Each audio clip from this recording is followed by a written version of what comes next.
To get started, everyone, hello, and thank you for joining us for today's very important discussion about reclaiming Canada's national housing strategy.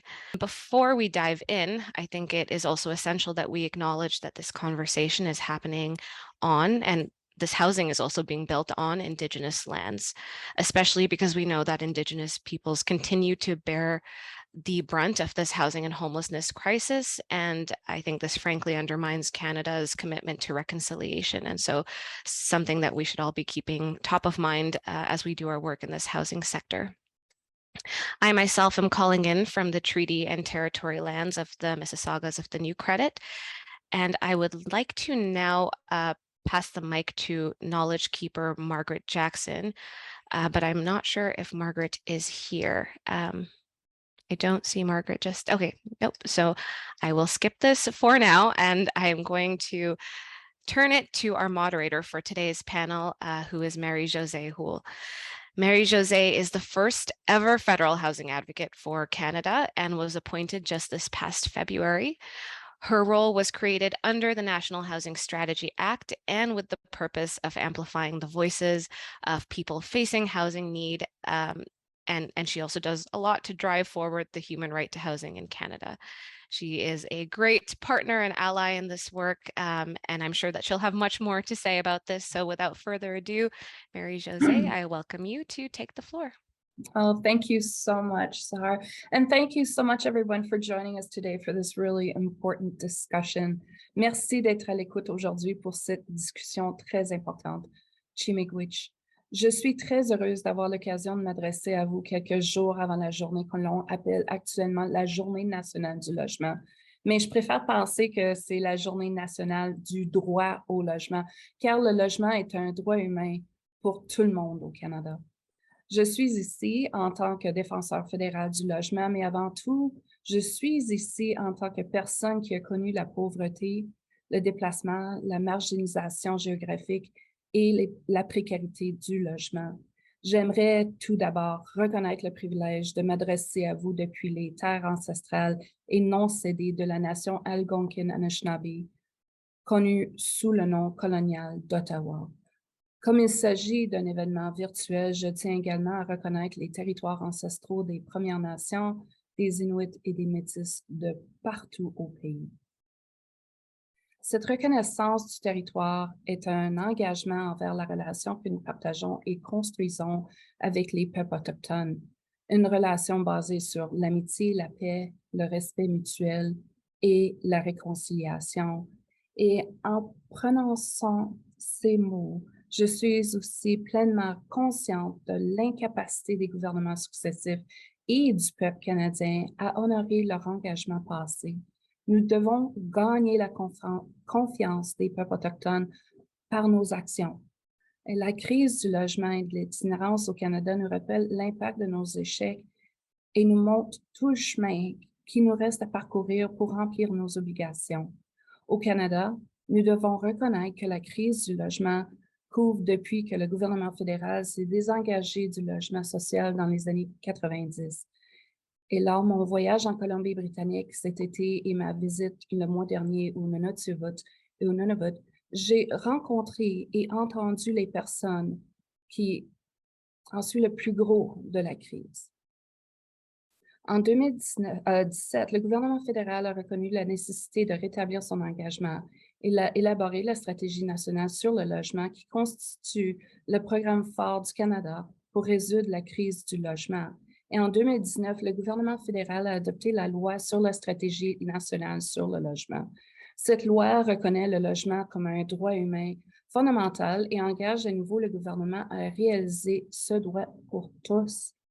Cette stratégie de 72 milliards de dollars sur 10 ans est notre meilleure chance d'inverser la crise du logement et d'itinérance, mais elle ne répond pas aux besoins des personnes qui en ont besoin de plus. Heureusement, nous disposons d'un cadre pour y parvenir. La loi sur la stratégie nationale du logement a légiféré une approche du logement basée sur les droits de la personne. Mais malheureusement, il y a un très grand décalage entre les aspirations de la loi et la mise en œuvre de la stratégie. Last March, as one of my first acts as advocate, I wrote to the minister calling for a revision of the strategy to bring it in line with the human rights commitments of the Act. And I shared a series of fact sheets and recommendations developed in collaboration with the National Right to Housing Network, the Women's National Housing and Homelessness Network, Bruce Porter, and Steve Pomeroy. And the Auditor General's report released on November 15th echo the findings I shared and some of the recommendations I made to the minister last March.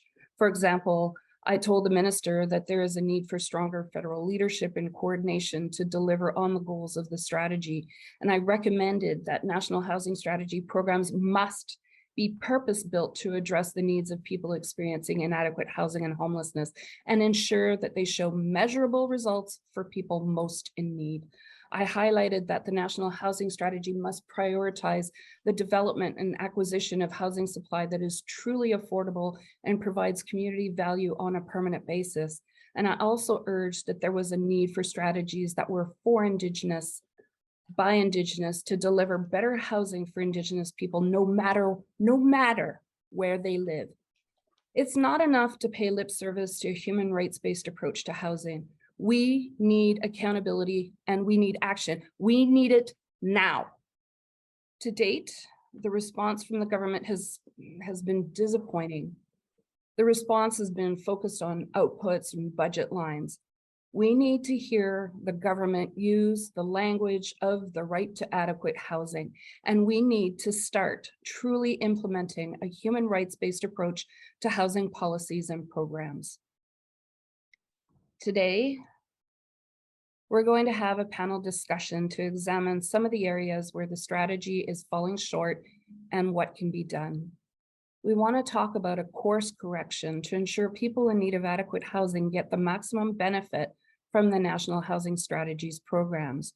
And we're fortunate to have some great panelists with us to share their experience. And I'm delighted that we have many more lived experts, housing advocates, and policy experts joining us. We will hear from each panelist before launching a discussion. And after their presentations, I have a few questions to ask, and then we'll open up the floor for a few questions from the audience. Please make use of the Q&A function to share your questions you may have or any comments or recommendations you may have about the National Housing Strategy. And while we won't be able to respond to everyone today, we will be documenting the conversation and I'll use it to inform my ongoing advocacy to strengthen the strategy. So it is my pleasure to introduce our amazing panel. Speaking to lived experience and gendered nature of homelessness and the need for urban, rural, and northern Indigenous housing strategies, Catalia Lafferty, co-chair of the National Indigenous Housing Network and member of the Yellowknives Dene First Nation from Sumbuck, Northwest Territories, speaking to policy failures and solutions for tenants in the National Housing Strategy, Aditya Rao, Senior Research Officer with the Canadian Union of Public Employees National, and speaking to how we drive home rights-based solutions, for example, the National Right to Housing Strategy, Maya Roy, a member of the National Housing Council, experienced social worker, and past CEO of YWCA Canada and Newcomer Women's Services Toronto. So welcome and thanks for joining us today.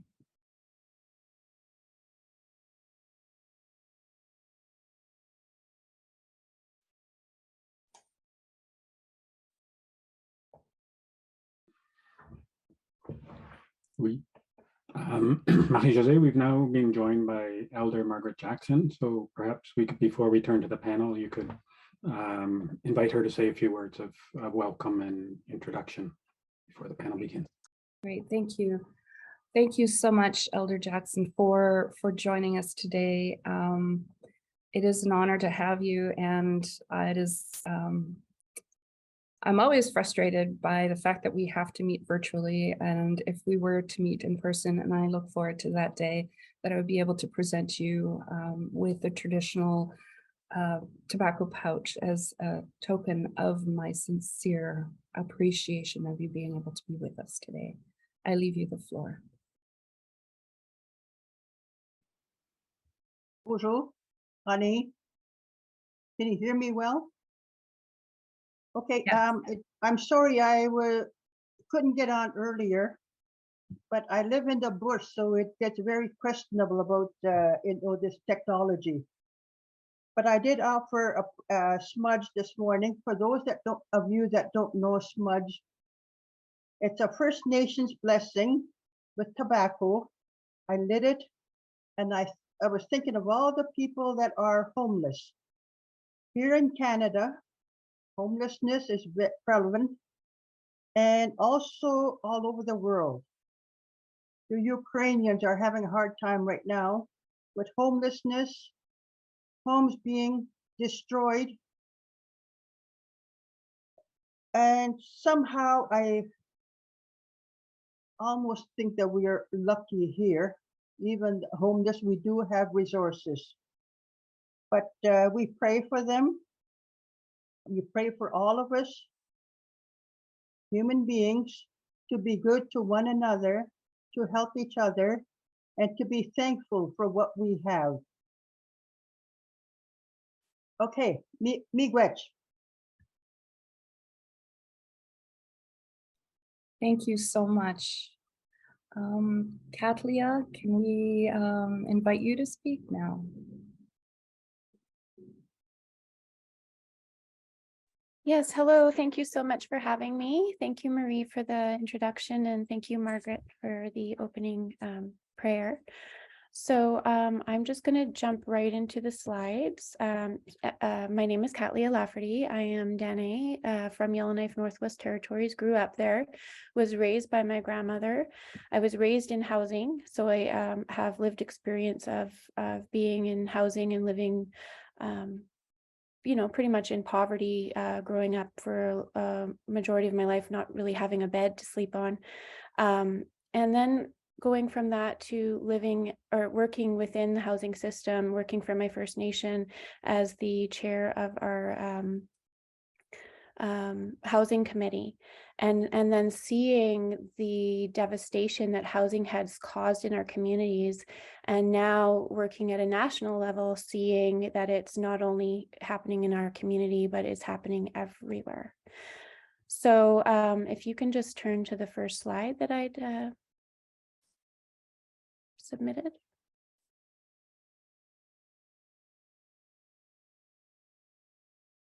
I don't have. One second, Katlia. I think Rick is occupied. Oh, there Okay. we go.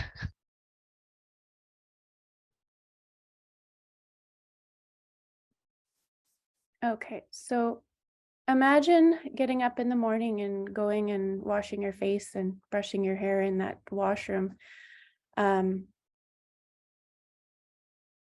Yeah, this is the reality for many people living in Nunavut, especially in the northern remote communities. There is inadequate housing across the board, and the National Housing Strategy does not factor in for Indigenous by Indigenous-led housing that aligns with principles for living culturally and in alignment with nature, where we're taking care of the environment and the community around us. The strategy did not leverage the substantial extensive expertise of urban, rural, and northern Indigenous housing providers across Canada. And so we see the effects of this happening, and this is now historically happening since the dispossession of Indigenous peoples on their land when housing first entered our communities. And yeah, these photos were taken by the only Inuit woman in Parliament who has since resigned, saying that she never felt safe working within the government, Mamalak Kakak, who took matters into her own hands and did a report on her home communities in Nunavut and took these pictures because the government wouldn't go in and do this work themselves, even though they had the money to do so. And I think it's because it implicates housing and it implicates them on what they've done, and it actually there would be no excuse left to say that they can't fix this problem that they created. My grandmother, I always bring her with me wherever I go. She was born on the land in 1925, and she lived completely on the land, what we now call off-grid, She was born in a teepee, and she lived off the land. Her father was a trapper before the Hudson Bay even came into their community. And her fridge and her freezer was a cellar in the ground. And she lived that way until she was about in her 20s. And now we call this like leaving a small environmental footprint on the earth, the way that we traditionally lived. And that's not happening anymore. We're leaving devastating impacts through improper infrastructure in our communities, especially up north where there's erosion, coastal erosion, and reallocation of people having to move entire communities because of climate change. And business as usual in housing infrastructure is still taking place and not factoring in climate emergencies and making sure that we're building sustainable homes. So next slide. So as I said, the National Housing Strategy is not funding health data indicators in housing in remote communities to link mold inhalation. There are infants dying as we speak right now. This is an emergency. This is a slow genocide that is happening to our Indigenous peoples. Babies are breathing in mold, and the morbidity rates of this are not being tracked. High rates of cancer in all ages are not being tracked. There needs to be a separate urban and rural northern strategy aside from the National Housing Strategy where we can do this work properly and effectively and right now. So in this photo, you can see condensation buildup. It really is a breeding ground for black mold, and people have to do this. They have to put plastic on their windows because they're freezing, because there's so much cold air coming in. So they can't win no matter what they try to do. And one doctor who actually went out of his way to do a study basically said he compared living like this to living inside of a plastic bag. So I know we don't use plastic bags anymore, but if every one of you went to your cupboard and took a plastic bag and put it over your head and tried breathing in it for 5 minutes, that's what it's like living within these conditions. Okay, next slide. So the National Housing Strategy is not addressing the unique circumstances of remote urban and northern communities that are experiencing the worst housing conditions in the country, comparable to third world. And they're not allowing Indigenous peoples to set up and control the harnessing of their own green energy systems or utilities to avoid this business as usual housing infrastructure and design that does not take into culturally relevant ways of living for Indigenous peoples. And you know, the entire housing system has been a land grab since day one. And now we're actually asserting our rights and taking back that land through land back movements and expressing our underlining Aboriginal title that was never given up to the Crown. Next slide.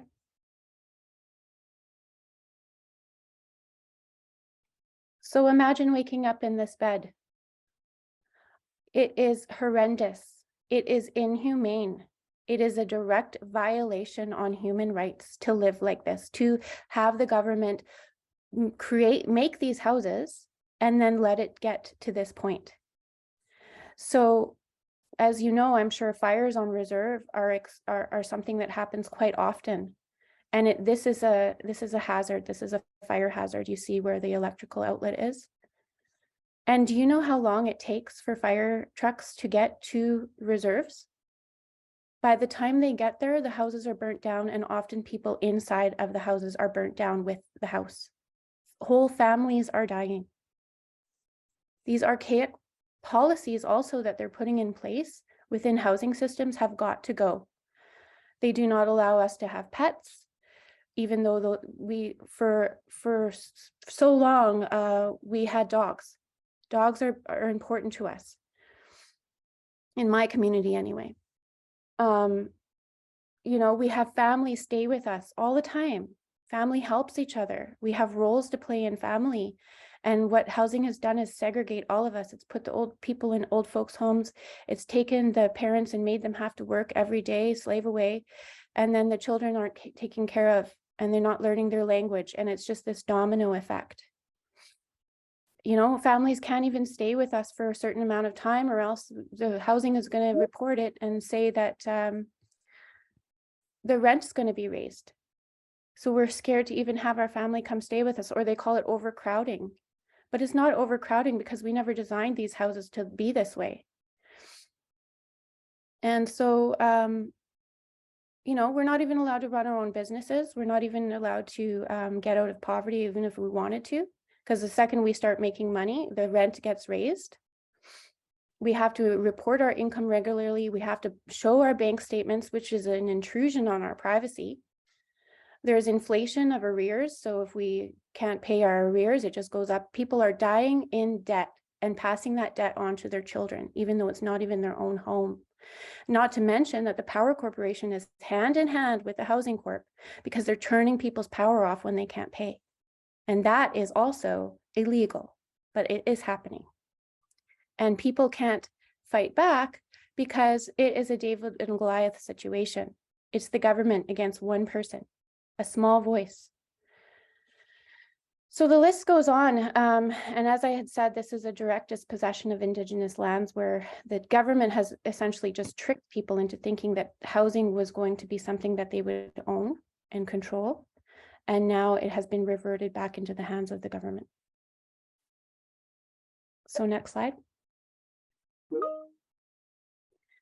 And here you're seeing that people are having to take matters into their own hands. They're caulking their toilets, they're rigging up their doors and their windows to hopefully try to fix problems that maintenance orders are not being filled.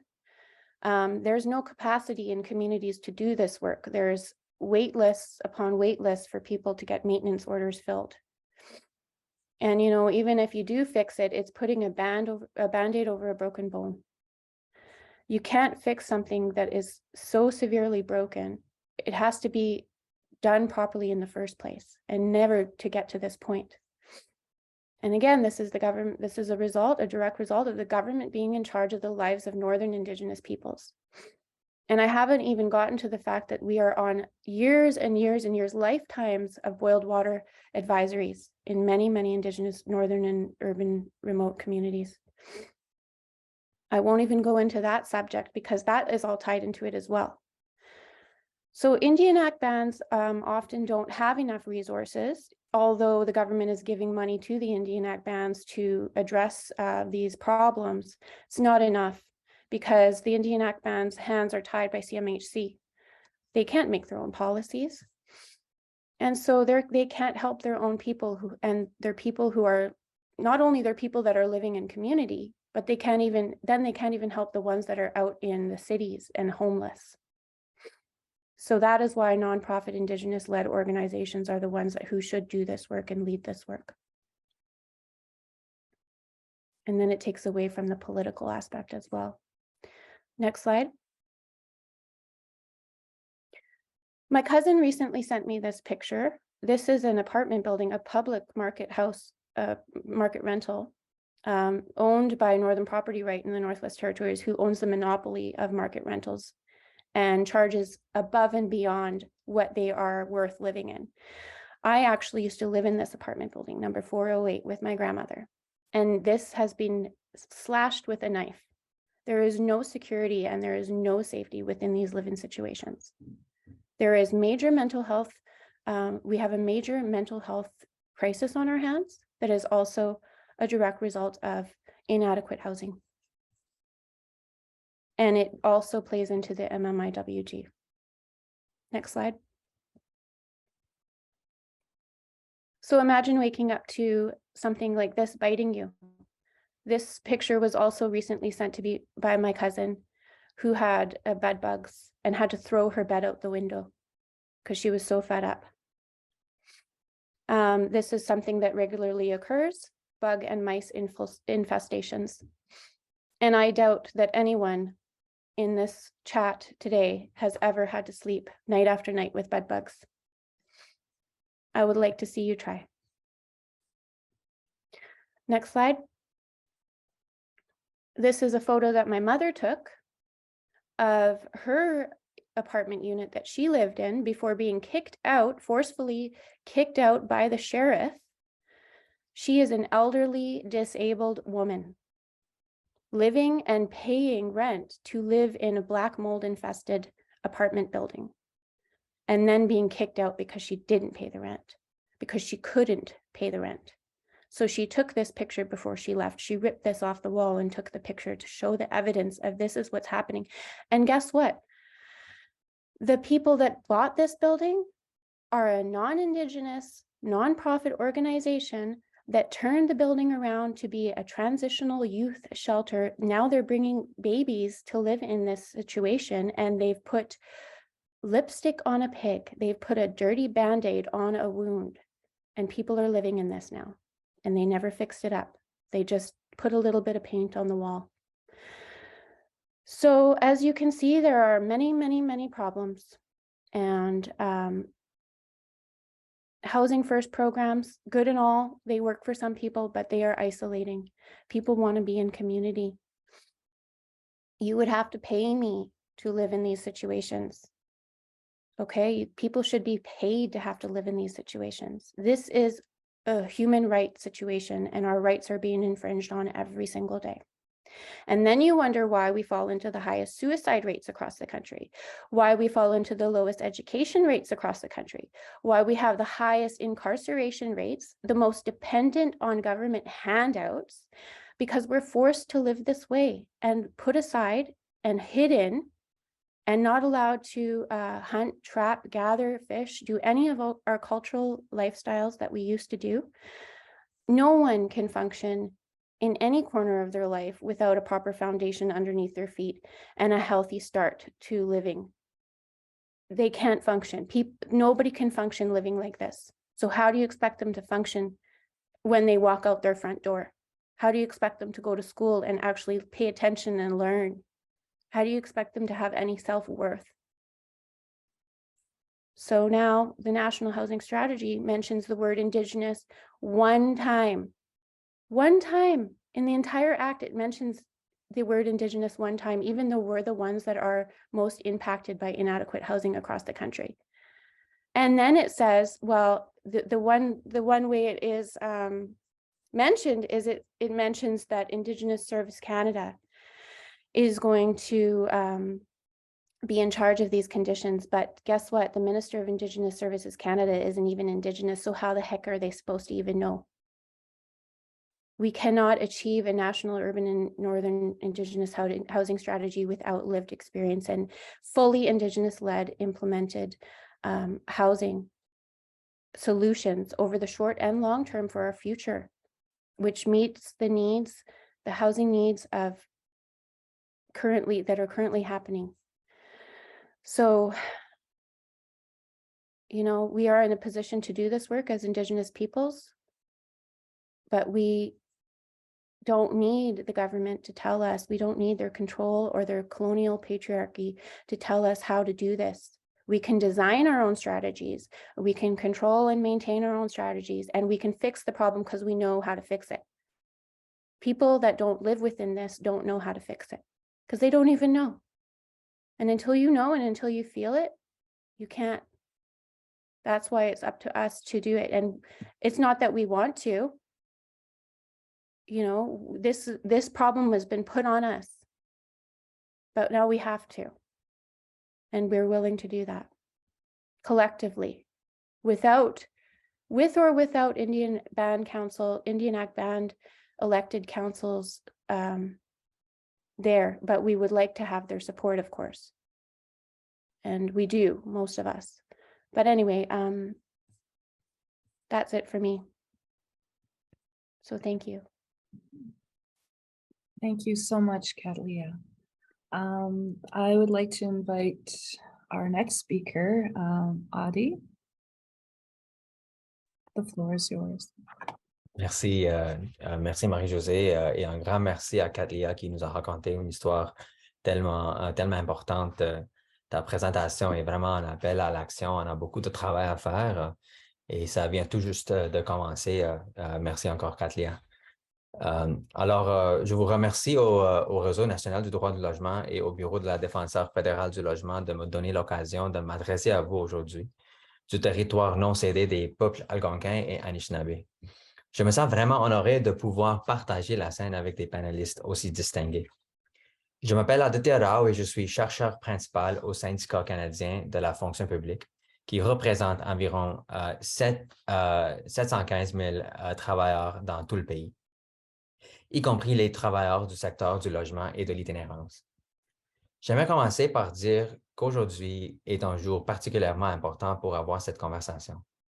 Hier, 55 000 membres du syndicat des travailleurs de l'éducation, les moins bien payés de l'Ontario, ont avisé le gouvernement Ford de leur intention de sortir en grève. Ça s'est arrivé une semaine après que le gouvernement Ford ait menacé d'imposer une amende de 4 000 $ par jour à ses travailleurs. Il n'y avait aucune question. C'était une attaque sans précédent contre les droits garantis par la Charte.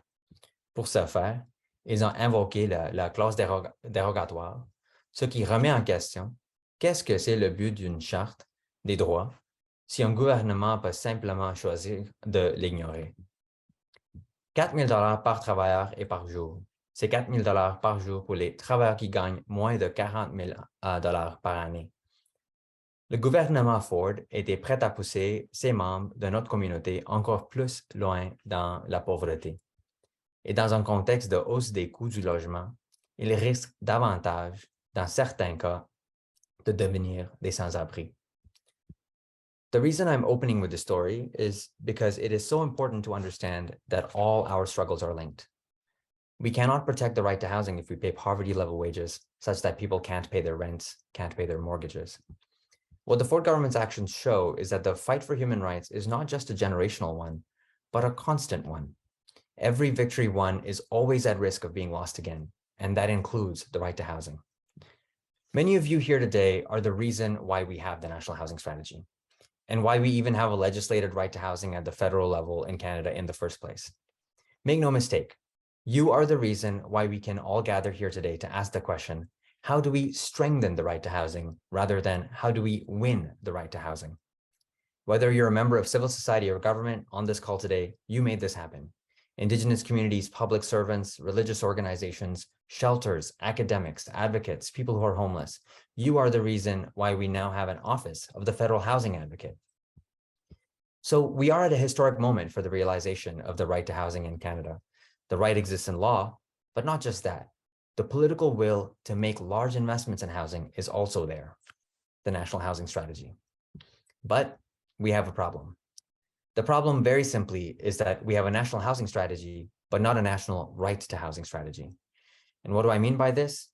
Well, conventional wisdom right now is that demand for housing is outpacing supply. And what's the solution when you think you have more demand than supply? Well, you increase the supply. So naturally, the national housing strategies, $70-odd billion, are focused on increasing housing supply. But not all supply is good supply. What good is housing supply if that housing is not affordable? Now, many on this call will say that some housing will be affordable to some people and not to others, and that that's okay. They'll argue that more housing you inject into the market, the more downward pressure there is on rents overall, and that generates more affordable housing for everyone. We can disagree on the extent to which this theory holds true, but I want to focus more generally on the broader question of prioritizing the kind of housing we need, and therefore the kind of investment we need. At CUPE, we have always argued that public money should go to the public interest, whether on healthcare, on education, infrastructure, and on housing. The National Housing Strategy, through the Rental Construction Financing Initiative, for example, has been roundly criticized for having been effectively a giveaway to for-profit developers to build unaffordable housing. There are also significant problems with the definitions being used for what is considered affordable housing. So much so that the National Housing Strategy is not even meeting its own affordability criteria. Carolyn Witzman, who many of us know, had an excellent opinion article in the Globe on the subject just the other day. Tying affordability to market rents makes very little sense when the market is out of control. Many programs use the metric of 80% of market rent as an indicator of affordability. But you can only do so if you are prepared to ignore the fact that 80% of out of control is still 80% out of control. This is somewhere using a right to housing framework would make an immediate impact. A right to housing approach would require affordability measures to be tied to incomes, not the market.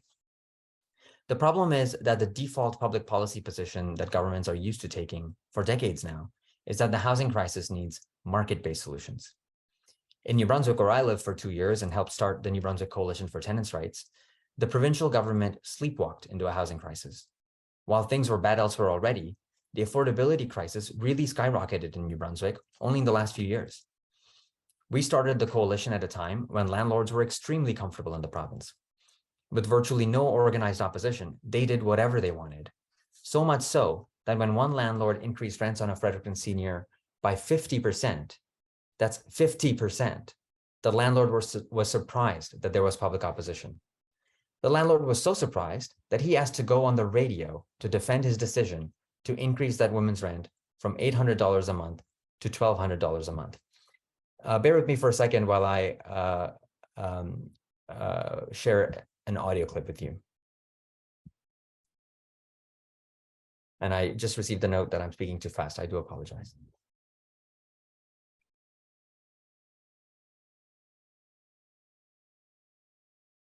Can folks hear? Oh, I'm so sorry. Give me a sec.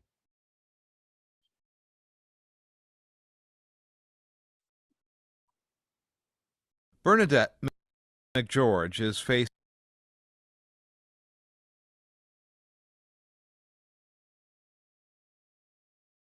investing in stocks and talking to the stockbroker, on what is the best to get out. That's Just not this, we're not ignorant.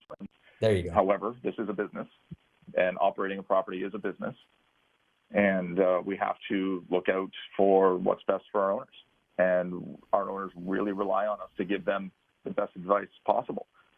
No different than people investing in stocks and talking to the stockbroker, on what is the best stocks to buy that's going to increase their profit. They really rely on us to give them that information. Okay, so I don't want to put too fine a point on it, but let me ask you this directly.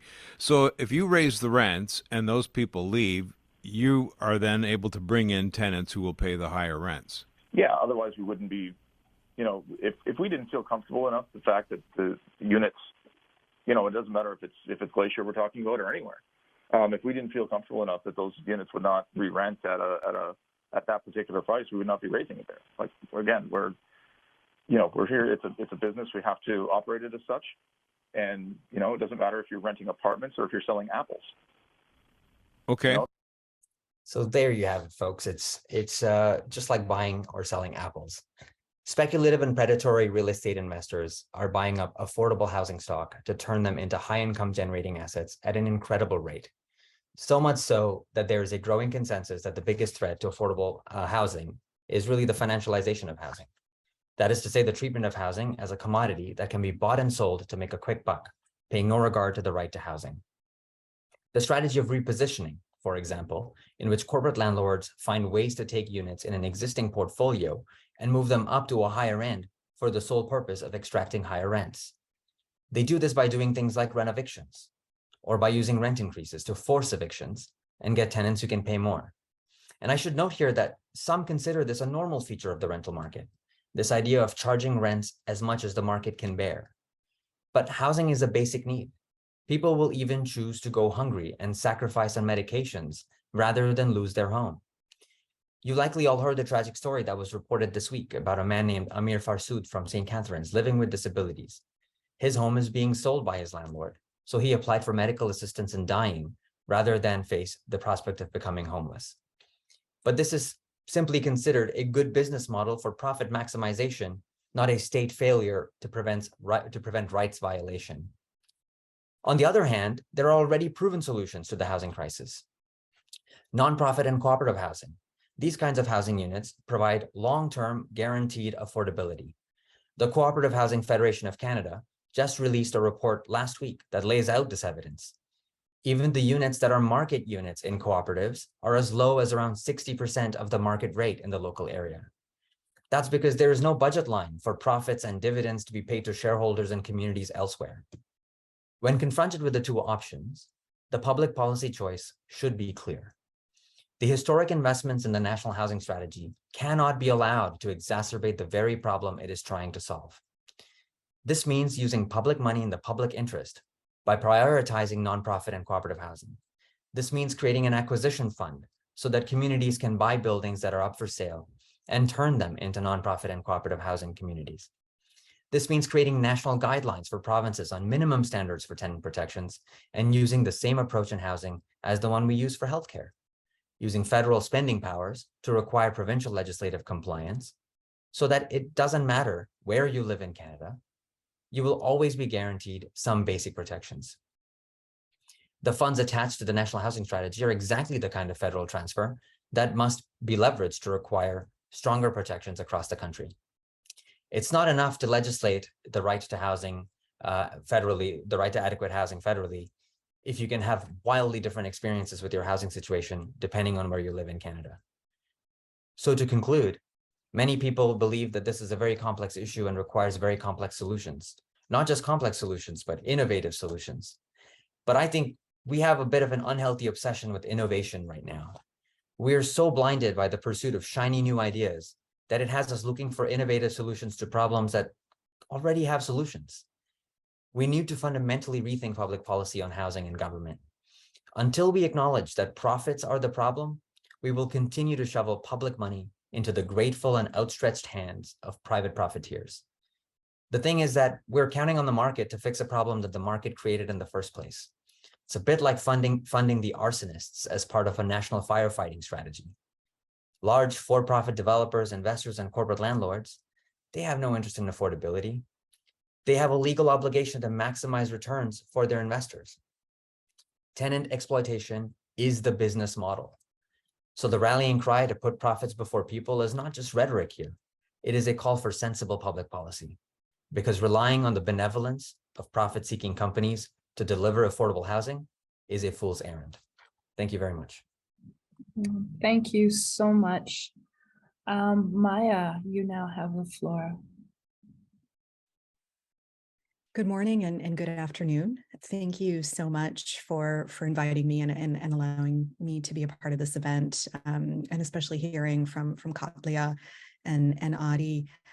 My name is Maya Roy, and I'm a member of the National Housing Council.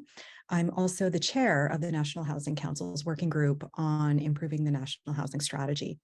Mon nom est Maya Roy, je suis membre du Conseil national du logement et la présidente du groupe de travail sur l'amélioration de la stratégie nationale du logement. Je vais faire ma présentation en anglais, mais n'hésitez pas à me poser des questions dans la langue officielle de votre choix. If we could move to the slides, please. Thank you. While you're sharing the slides, I wanted to take this time and acknowledge that I'm zooming into you today from the traditional territories of the Mississauga Credit Nation.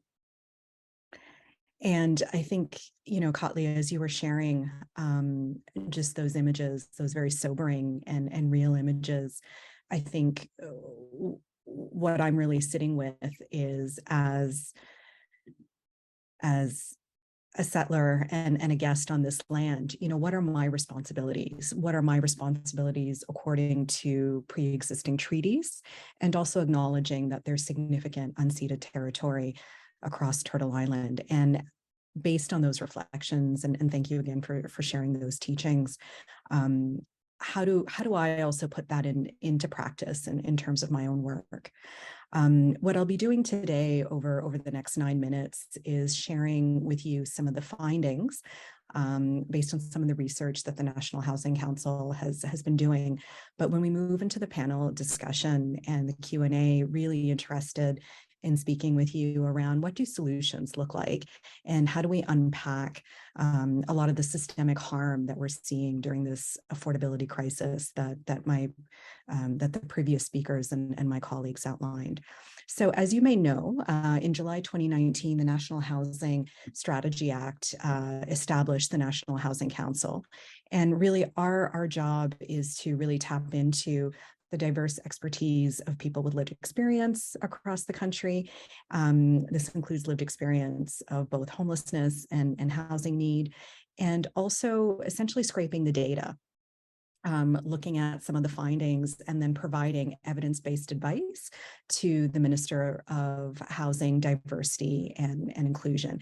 And we do that essentially through 3 working groups. One that's looking at the progressive realization to the right to adequate housing, an urban, rural, and northern Indigenous housing group, and also how do we improve the national housing strategy. Next slide, please. So in terms of what I'll be sharing with you today, we were really interested in looking at a lot of the background research that's already out there. We know, as my previous colleagues shared, we know inflation, COVID, colonization, systemic racism, has really exacerbated the affordable housing crisis in the last few years. And we also really wanted to ensure that we centered people with lived experiences, but without further traumatizing or creating more harm. So we were actually interested in a lot of the participatory action-based research that community members with lived experience had already done. And as Katlia very sensibly pointed out earlier in the talk, people with lived experience know what the solutions are. And we have been sharing those solutions with this sector for many, many years. So let's explore some of that.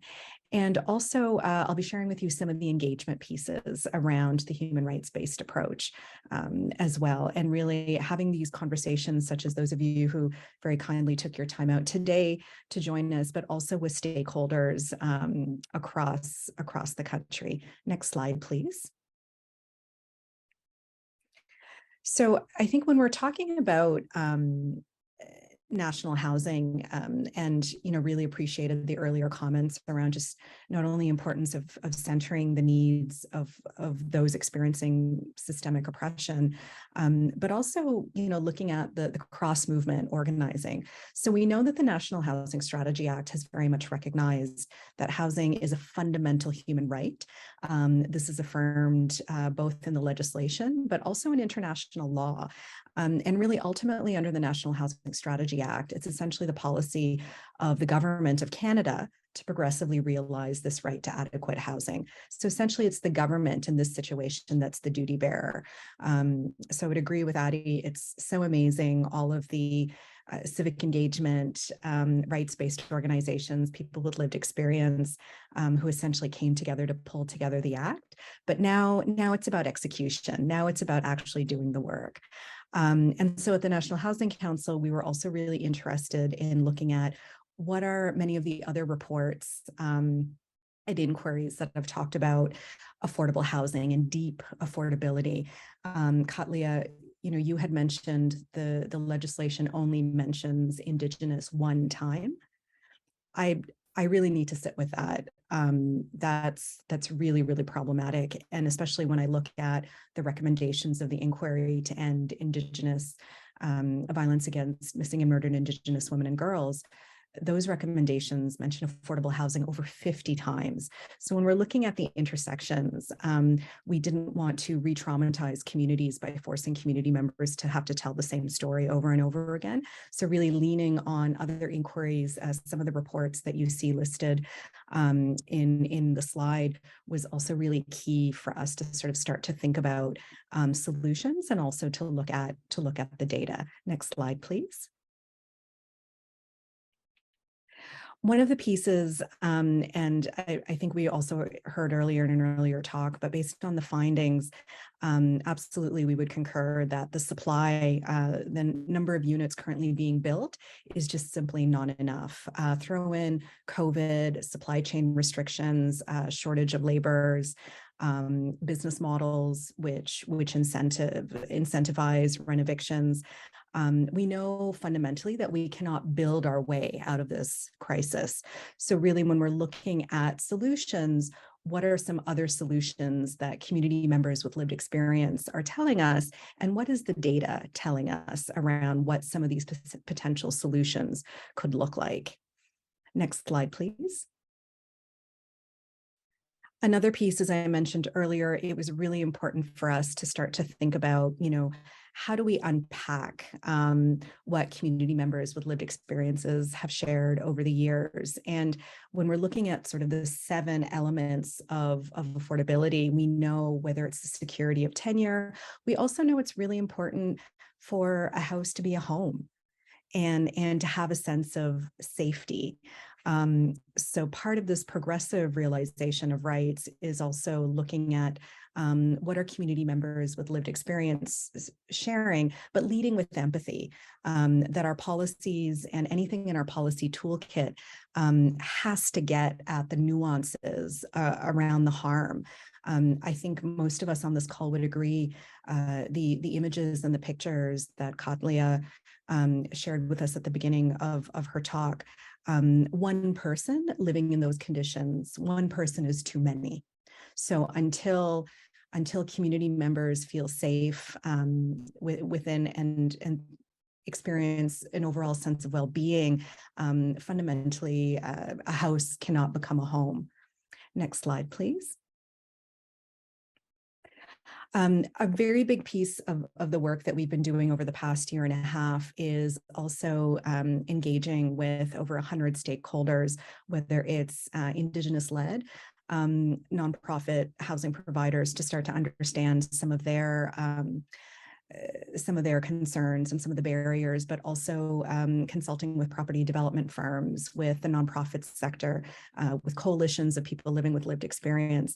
And what we started to get at is, what are some of the bottlenecks and what are some of the solutions that we can start to get out of the door? So as you can see here from this slide, we know that the lack of affordable housing in the North and in rural and remote communities is an emergency. So that's something certainly that was very much pushed by the findings. Also looking at the disaggregated data, what does it mean for community members who are experiencing the most depression and the highest level of vulnerability? And how can we basically make sure that the resources are getting to the communities who need it the most? And then what are some of the bottlenecks? If a rural municipality, for example, one of the common recommendations or concerns we heard in engagement and partnership with Canadian Urban Institute, remote and rural municipalities, may not even have the capacity, for example, to apply for a lot of the National Housing Strategy resources. What are some of the bottlenecks? How can we reduce some of the red tape so people can actually start to get resources to community members who need it the most? So these are some of the high level themes that you're seeing on the slide that essentially we heard in our engagement process. Next slide, please. And fundamentally, in terms of the conclusions, and really interested in our conversation later on, as you can see, based on the findings, we know, as I mentioned earlier, that we can't build our way out of this crisis. As Katlia mentioned, putting a dirty Band-Aid on a broken bone simply isn't enough in addressing some of the systemic inequalities, for example, based on issues of disability, gender, race, gender identity. So how do we prioritize those most in need? And the lack of coordination between supports and housing supply and demand, and how do we promote more wraparound housing supports, is some of the key conclusions that came out of the findings. And then last but not least, some of the program delivery processes, what are some of the bottlenecks and how can we unpack or find some solutions around that piece? And I believe there's one more slide. And so again, thank you very much. Very much looking forward to the conversation, but wanted to sort of share at a high level some of the things that are coming out of our engagement and research. And we also encourage anybody who's interested, my colleagues at the Urban, Rural, Northern Indigenous Working Group, again, nothing without us, about us. They've put together a really important report informed by elders and knowledge keepers around what a northern, rural, and remote strategy could look like. Thank you. Thank you so much, Maya. To all three of you, a lot of really important information. And we're looking at the chat and there are a lot of questions and a lot of common themes coming out. So if I may, I'm just going to dive on in with a question for the three of you. How do we bridge the advocacy of the National Housing Council, Housing Advocate, and some MPs with the budgets and actions taken by CMHC to truly build inclusive, integrated housing for peoples on social assistance, low and moderate income. You know, they offer building for rental rates below AMR or MMR, does not present a business case for repayable loans and require forgivable loans. And in building inclusive housing, half the units would be below this threshold. So how do we adjust contribution through the CF, and we need CMHC to be an equal partner to other grant contributions in building housing and not just a nominal contributor. Does anyone want to take this question? Go ahead.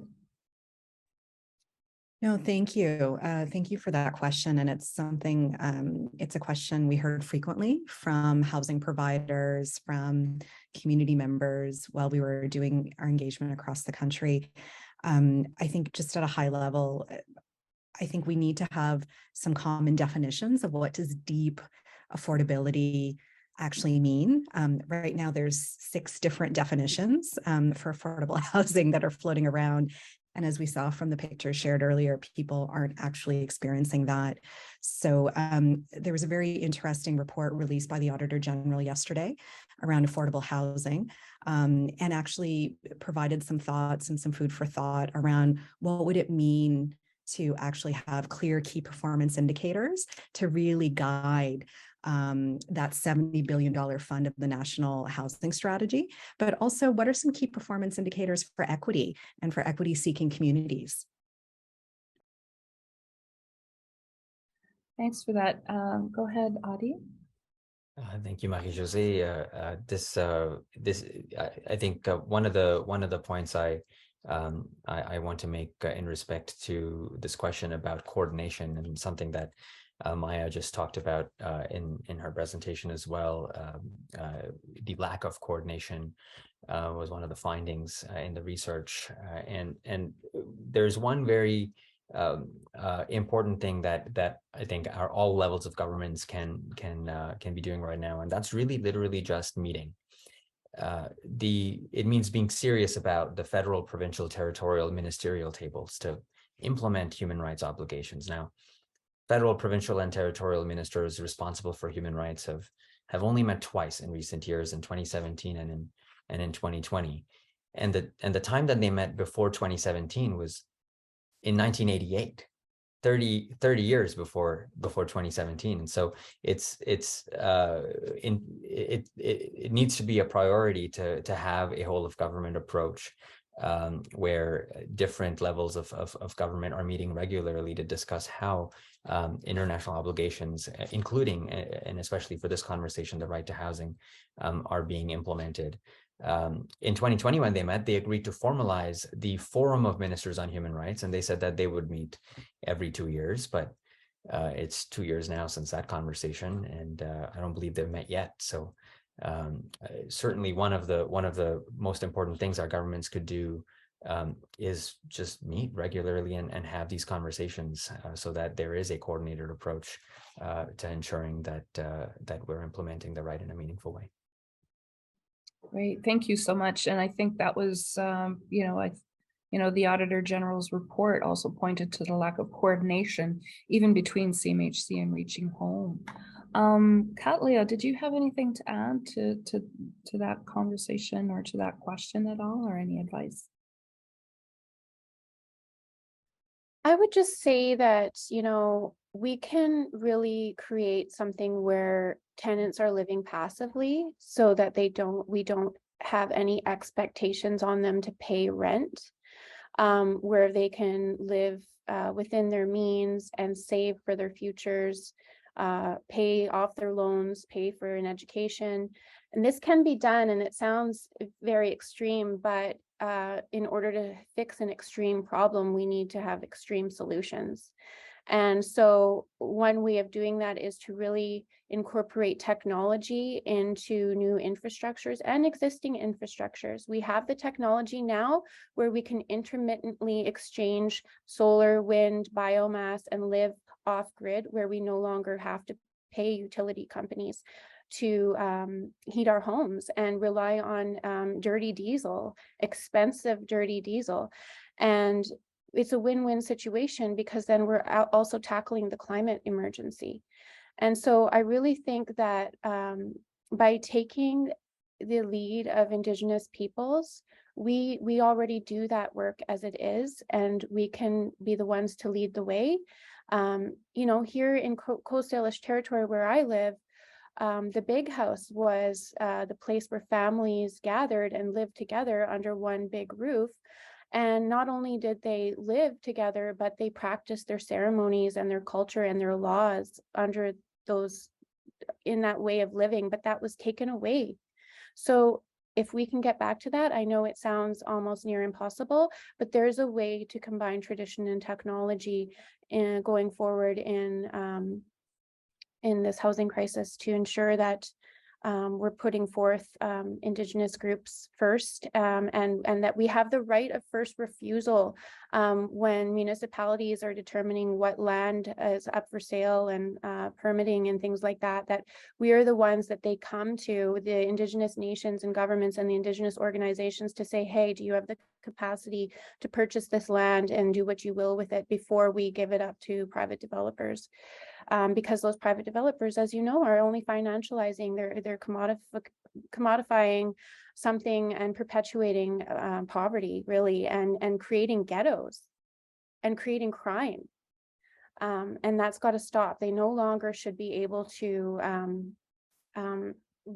purchase buildings, and these buildings are now, a lot of them are sitting empty, they're decrepit, and with COVID we see everybody now working from home. And at one point in society, in you know, we thought, oh, all of these skyscrapers are progress. It's not progress, it's actually going backwards. It's not progress at all. So we have to get back to simplicity and living in community and not segregating each other, and building these one unit housing you know, where people can't visit each other anymore. It has to be more than just a simple box with just one bedroom and running water. Thanks so much, Katlia. You're getting a lot of love in the chat. This is really great, and it's also incredibly heartbreaking. To the three of you, my question is, what advice would you offer the people tasked with revising the strategy to ensure human rights-based approaches are fully integrated and Indigenous rights are recognized and reinforced? Does anyone want to tackle that question?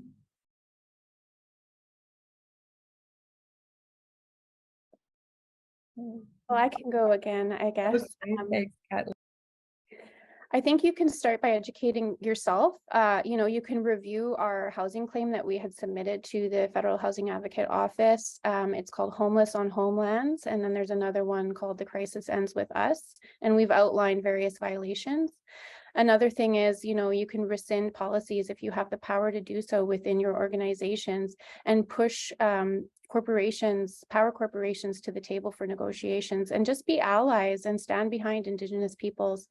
You know, the National Indigenous Housing Caucus, there is a group of stakeholders that are getting together to do this work, and we are fully capable to do this work.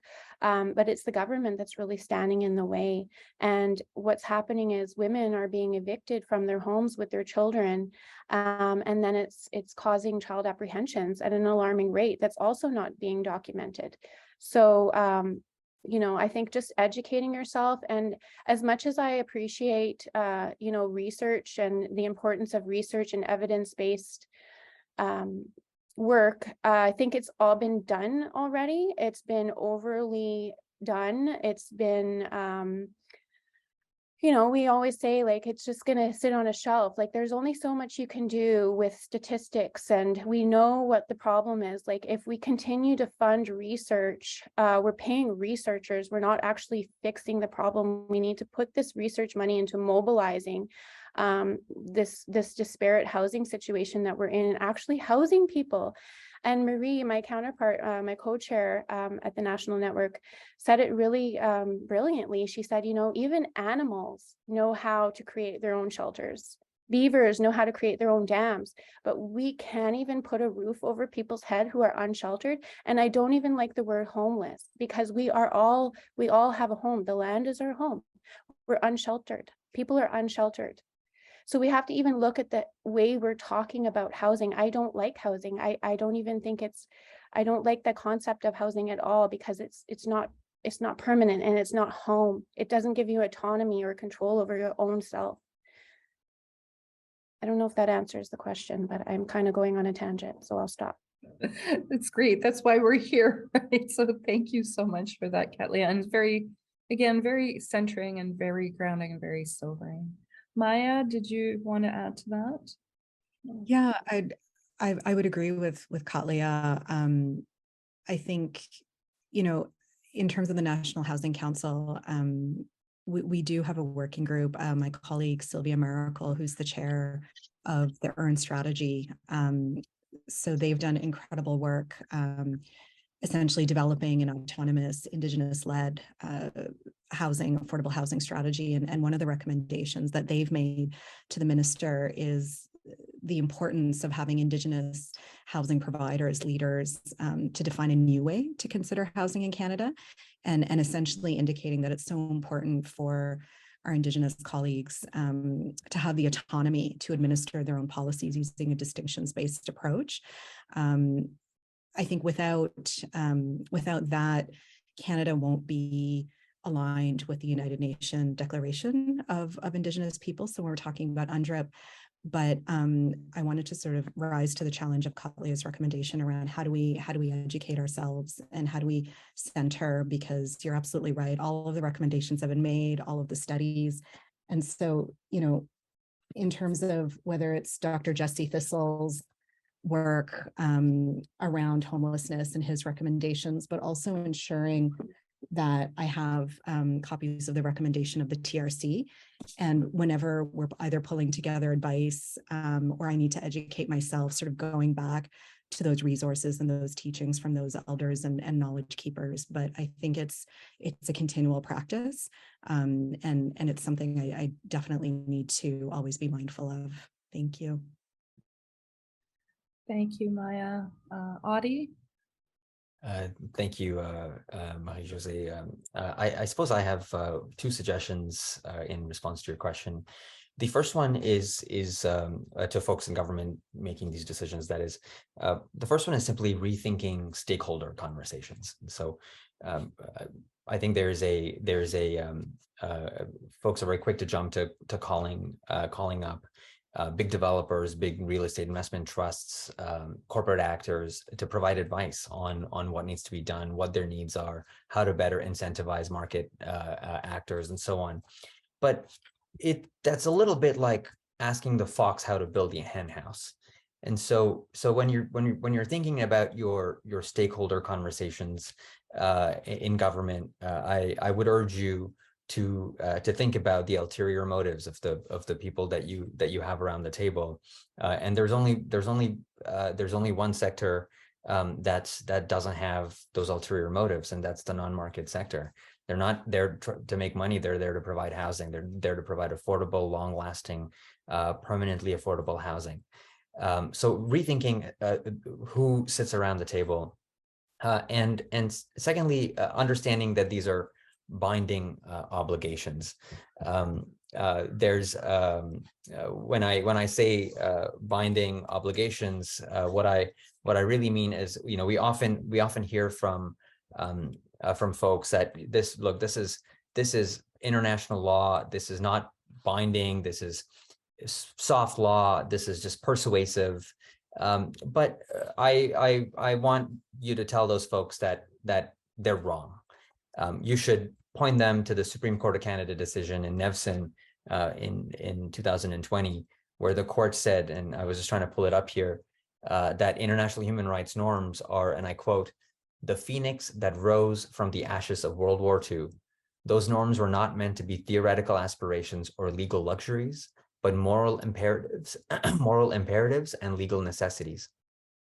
And in fact, one of those imperatives is for countries like Canada with federated systems to not use federalism as an excuse to fail to uphold these human rights. And so even the position of, it's complicated here. We can't really do it all that easily in Canada because there's provinces and municipalities and so on. Well, that's an unlawful position to take as far as the international jurisprudence on this is concerned. So those are the two things. One is I would urge folks making these decisions to rethink who stakeholders are, and to remind themselves constantly that these are not just theoretical aspirations, but moral imperatives. Okay, thank you so much for that. One last question. I know we've had so many questions from the floor and we're trying to parse them out. And there's been a lot of questions and comments that touch on the issue of accountability. What strategies can rights holders use to ensure accountability of the different orders of government? So this is, a really good segue from your comment. Did anyone want to tackle that one?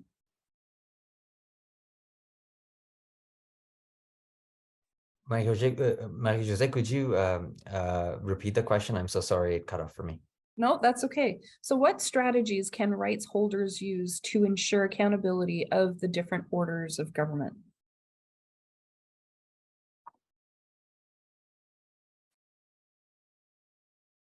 I see Kathleen is unmuted. I'll let Kathleen, if you want to go first. Oh, okay, sure, thank you. It seems to me if the government continues to not listen to what we have to say after we've been repeatedly banging our heads against the wall, we do need to put together a class action lawsuit on behalf of Indigenous women and girls for the missing and murdered inquiry.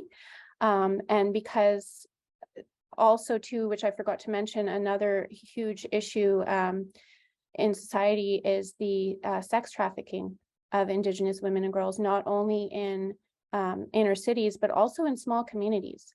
So that is also a direct violation that has come out of inadequate housing systems. So at the end of the day, if the government just continues to think that they know how to fix this system, and it just continues to evolve or not evolve, it just continues to be a mess and a crisis, which it's going to, if nothing extreme changes, then we do have to take extreme matters into our hands and possibly file a class action lawsuit.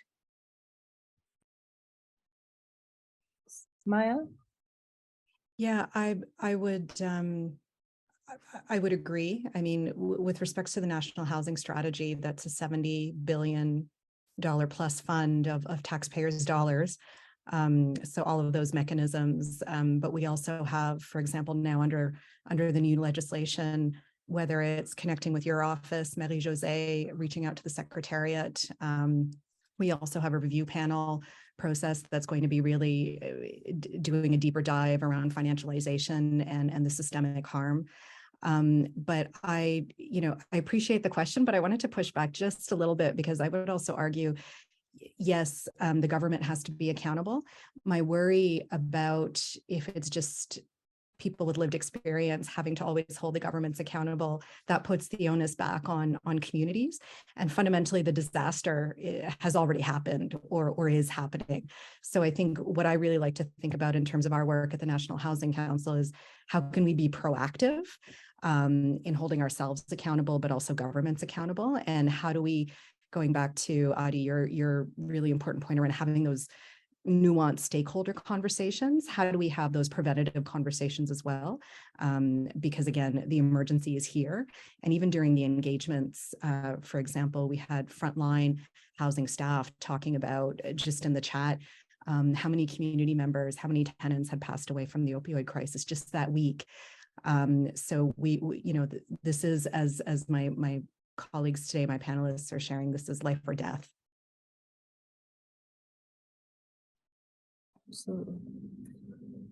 Adi, final comments? There's not a whole lot to add with what's been said already. If I were to try and add something, what I would simply say is we have to organize. We must keep organizing. We have to show the folks who hold the levers of power that it's actually us who hold the levers of power. Folks who are tenants, folks who are living with in homelessness, folks who are trying to fight for the right to housing in Canada. We can put people in and out of office, and so when we talk about what are some of the things that we need to do, I really do believe that organizing, working with tenants unions, making sure that folks feel like they're able to stand together and push back against predatory investors and abusive landlords, making sure that when we talk about the right to housing, it's not just about an ephemeral, esoteric idea, but really something that is on the ground, that people have the right to stay in their homes, fight back against arbitrary evictions, extreme rent increases. In New Brunswick, when I was involved with the New Brunswick Coalition for Tenants' Rights, I can tell you that we are organizing. We did it relentlessly. We worked with Acorn, and we were really able to push the provincial government in the right direction. They didn't go nearly as far as we need them to go, but now the laws have changed over the last 2 years. Laws in New Brunswick have changed. There's a change in the your landlord has to give you more notice period before giving you a rent increase. You can't be evicted for arbitrary reasons in New Brunswick. Of course, landlords can get around that by slapping an extremely high rent increases on you, which is still really just an eviction by another name. But it's that organizing that's really going to get us where we need to go. So if there's one thing I would say in terms of putting pressure on governments and making sure that decision makers are doing the right thing, the only way we get there is if we organize our communities. Okay, great. Thank you so much. And I want to thank everyone for a lively and engaged discussion. And please join me in thanking Elder Margaret Jackson for the opening prayer, as well as our panelists, so Kathleen Lafferty, Aditya Rao, and Maya Roy. And a big thank you as well to Sahar and all her colleagues at the National Right to Housing Network for working with us to organize this panel. The National Housing Strategy is Canada's plan to end homelessness and protect the right to housing, but it's failing to deliver for those in greatest need. So it's time to overhaul the strategy. This is our strategy, so we need to demand that it work for everyone. La stratégie nationale sur le logement est un plan du Canada pour mettre fin à l'itinérance et protéger le droit au logement, mais elle ne répond pas aux besoins des personnes qui en ont plus le besoin. Il est temps de réviser la stratégie, c'est notre stratégie en matière de logement, alors il faut exiger qu'elle fonctionne pour tout le monde. As advocate, I'm committed to doing all in my power to advocate for change, and I look forward to learning from this discussion and working with you to promote and protect the right to adequate housing across this country. And I'm going to continue to pursue the recommendations I made to the Minister in March and follow up on the findings of the Auditor General's report. There's growing evidence. This is not just an opinion, this is evidence that the National Housing Strategy is not delivering, but we can't afford it to fail. So to ensure successes, we need everyone working together, advocating for the progressive realization of the right to adequate housing for everyone from coast to coast to coast. And very quickly, I'm going to turn it back to Sahar for some closing words and the launch of the network's call to action. Thank you, Marie-Josée. I very quickly, as folks are still here, just want to build on what Addie was saying about the importance of organizing. And to that end, we at the National Right to Housing Network have organized a campaign for everyone to get involved in reclaiming our housing strategy. So my colleagues have just put the link in the chat. If you follow that link, and we've already written a letter with 14 broad recommendations, which you can easily edit. It will get sent to our Minister of Housing, to all of the relevant MPs who have some, oh, you cannot see my screen. Never mind. Here we are. Yes, you can put your name, your email address, your postal code. Essentially, it will, we're hoping this will galvanize our MPs to take the right to housing seriously and understand how many people are behind this serious paradigm shift that we are speaking about today. And yeah, with that, just hoping that you folks can share this across your networks. I also welcome you to email us if you would like us to make any changes or edits or additions to these recommendations. Our job at the network is always to amplify what folks are saying and doing in the community. So happy to have that discussion. And with that, I'm going to stop sharing my screen here. And I just want to thank everyone again for joining us, for speaking in today's panel. Thank you for listening, learning, contributing, and supporting our work. Yeah, thank you for being part of the movement. We hope to continue this conversation.